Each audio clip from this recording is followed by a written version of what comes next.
मनुष्य वेद आदि शास्त्रों को सुनकर धर्म के रहस्य को जान लेता है। विद्वानों की बात सुनकर दुष्ट व्यक्ति बुरे ढंग से सोचना छोड़ देता है।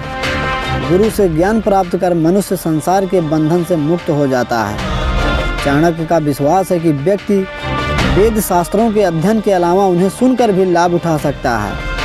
उनका कहना है कि वेद आदि शास्त्रों के सुनने से व्यक्ति धर्म के रहस्य को समझ सकता है और विद्वानों के उपदेश सुनकर अपने बुरे विचारों का त्याग कर सकता है।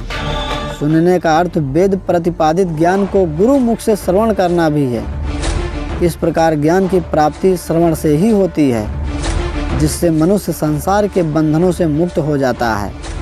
आचार्य ने इस श्लोक द्वारा श्रवण के महत्व पर प्रकाश डाला है। यह श्रवण विद्वान और अनुभवी गुरु के मुख से होने पर ही फल देता है। सुनो, मनन करो और उसे आत्मसात करो। पक्षियों में कौवा, पशुओं में कुत्ता, मुनियों में क्रोध करने वाला और सामान्य जन में लोगों की निंदा करने वाला व्यक्ति दुष्ट और चंडाल होता है। भाव यह है कि दुष्ट और चंडाल प्राणी सभी स्थानों पर होते हैं, परंतु दुष्टता की सीमा कहाँ होती है, इसकी व्याख्या चाणक्य ने की है। कौवा पक्षियों में इसलिए सबसे अधिक गंदा और दुष्ट माना गया है क्योंकि उसे किसी प्रकार की शुद्धता का कोई ज्ञान नहीं होता। वह सदैव गंदगी पर ही जाकर बैठता है। पशुओं में कुत्ते का भी वही हाल है।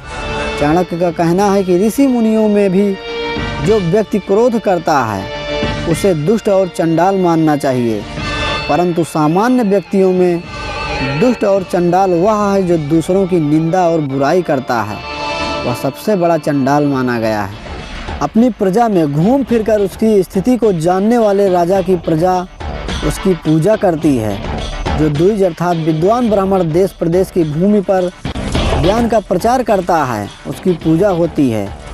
जो योगी सदा घूमता रहता है वह आदर सत्कार का भागी होता है, परंतु भ्रमण करने वाली स्त्री पदभ्रष्ट हो जाती है। राजा का कर्तव्य है कि वह स्वयं अपने राज्य में घूम फिरकर प्रजा की वास्तविक स्थिति का ज्ञान करे। वह अपने ज्ञान के अनुसार उसके दुख दूर करने का प्रयत्न करता रहे, जिससे उसकी प्रजा पर कोई संकट न आए और वह खुशी से जीवन यापन कर सके। ब्राह्मण का कर्तव्य है कि वह घूम फिरकर लोगों को शास्त्रों का ज्ञान दे।